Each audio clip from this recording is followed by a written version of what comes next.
Hey guys, and welcome back to the channel. Hey, I just wanted to take a couple of minutes to talk to you about what I've been doing the last couple of days. I'm on the road. I'm actually heading back home right now from Chicago. I went up there and I jumped in the car with Master Wade and his lovely wife Marcy and their wonderful son. And they allowed me to tag along with them to go up to Pittsburgh. We had fall nationals this week, and it was my first time going to nationals. I found out this past Monday that I was officially nominated a master nominee, which means I am now in the process of doing the training for mastership. You have to be accepted into that process before you can become a master. So that was really exciting for me. I also got to sit at the testing table.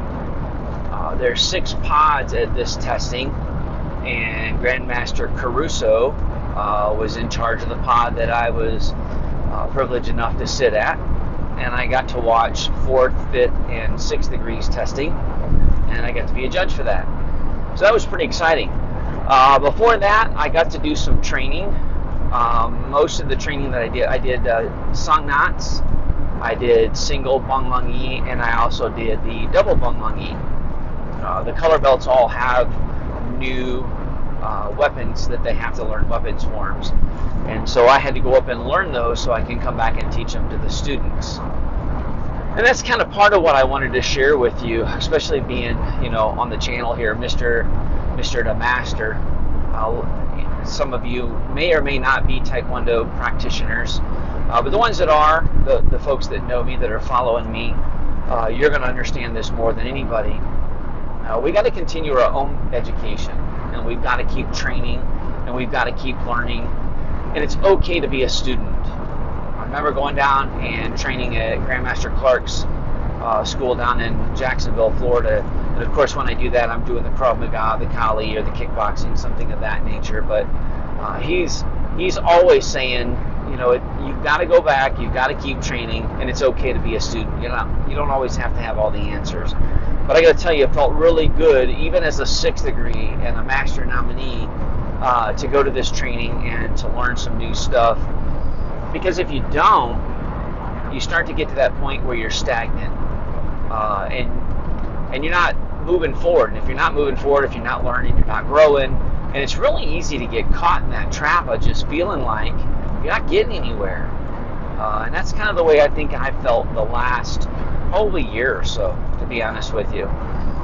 And in addition to learning those weapons, I got to work with Master Wade a little bit on my form. I competed for the very first time in the 6th, 7th, and 8th degree division. Now, I know I've talked about this before, but if you think about it, a 6th degree spends 6 years timing grade before they can go to 7th degree. And then a 7th degree spends 7 years timing grade before they can go to 8th degree. And I had both 7th and 8th degrees, and there was a couple of other 6th degrees in the ring, but I didn't get to compete with them. My first my first combat round I did with a Chief Master nominee, 8th degree, Chung So, I believe is how you say his name. He was a very, very nice man. He and I went back and forth, and I feel like I give him a pretty good workout. I'm not so naive as to believe that I'm going to go in there. The guy's got 13 years of experience in that ring. I really didn't think I was going to go in there and just dominate him by any stretch of the imagination. And nobody's perfect. You're not gonna train, and I don't care if you're a 6th, 7th, 8th degree. I don't care what degree black belt you are. Nobody's perfect. I mean, even if you're sparring with a white belt, that white belt student is going to hit you at some point in time if you tangle with them long enough. And I've been training for a lot of years as well, so it's not like I don't know how to spar or combat. And so I got to go in there and mix it up for the first time in that new division, and it was with an 8th degree of all people. And the score was 10-5. I feel like I did well. Could I have done better? Oh, sure. can always do better. But I'm pretty happy overall with my performance. I mean, I went in there, and it's very intimidating, I got to tell you, to be in a ring of that caliber, because those guys are absolutely amazing. And then my sparring competition, I had a senior master, 7th degree. His name was Senior Master Nelson. And I got to tell you, I know this guy. I watched him spar at World Championships. Senior Master Dukes is another friend of mine. And if you've watched any of the other videos, him and I did some Kali together. And I did a couple of YouTube shorts showing him and I working. That man is phenomenal. And I watched him tangling with Senior Master Nelson. And those two are absolutely amazing to watch. So anyway, long story short, I walked up to Senior Master Nelson after I found out he was going to be my partner, and I said, "Sir, I'll make you a deal. As long as you promise not to kill me, I'll give you a good workout, okay? That way you can go on." And he just kind of laughed at me. But those guys are all very, very humble, even though they're extremely talented. They're not gifted. They've worked for everything they got. I mean, like I said, if you're an 8th degree in that ring, you've got 13 years of experience in that division.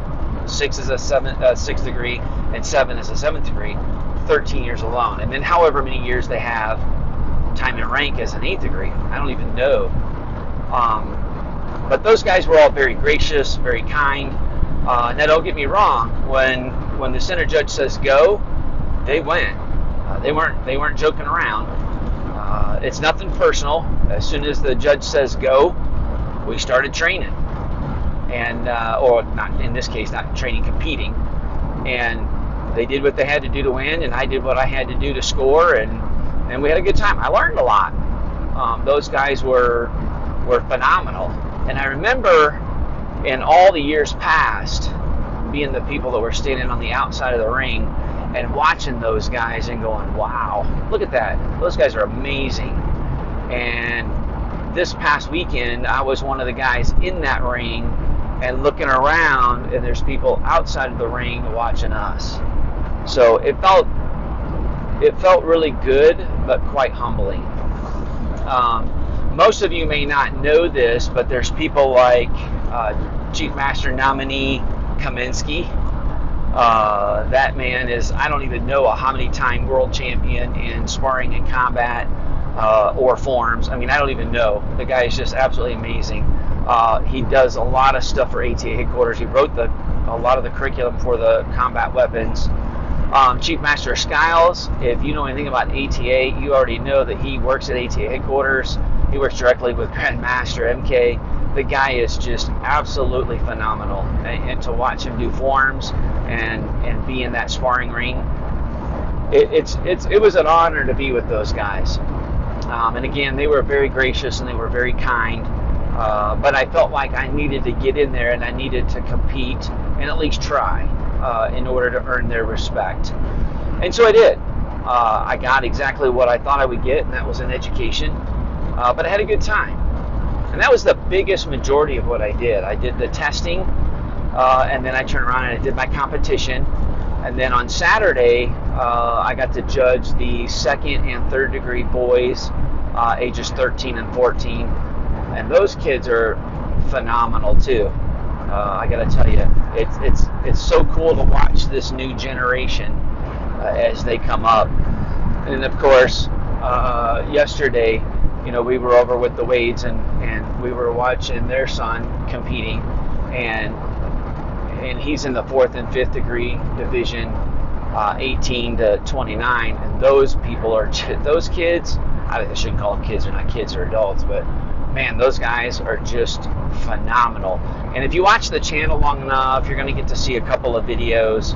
I'm going to put a big video together for the tournament, what I did, where I went, all the kinds of things that were going on. So you'll get to see some of that in the YouTube shorts. But I just wanted to come on here and let you guys know that if you're a school owner, if you're a black belt, if you're an instructor, and you haven't been training and you haven't been doing anything, you've got to get out and you've got to start doing some stuff.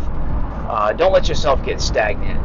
Keep training, keep learning, keep growing, you'll be better for it, and your students will be better for it too. All right. I will put out some more videos for you guys so you can actually see what happened. But I had an awesome time, and again, you know, Master Wade, Jim Wade, and Marcy Wade were absolutely wonderful. They were the greatest hosts I could have ever asked for. I had an amazing time with them and their family. Dr. Sawyer was there. I know he'll kill me when he finds out I call him Dr. Sawyer, but Mr. Sawyer, Tom Sawyer, and his son Joshua, they stayed with us in our VRBO that we got, and it was a good time. We got to go out and do dinner. We got to go to the tournament. We got to go to training together, and everybody got to do their testing. So, or their competition. They did. Some of them did both.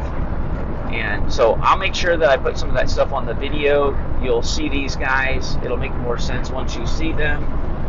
And I hope you enjoy those videos as well. All right? So thank you so much for sticking with me.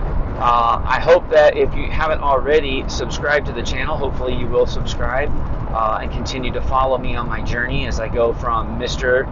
Linneberry to Master Linneberry and all the many things that I'm going to do.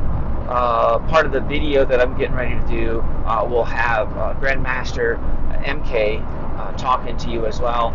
I spoke to him and told him about this little project and things that I wanted to do, and he gave me his blessing as well. So make sure you stick around. If you haven't subscribed, please do so. Make sure you like this video so that other people get to see it as well. And I really look forward to seeing you guys in the next one.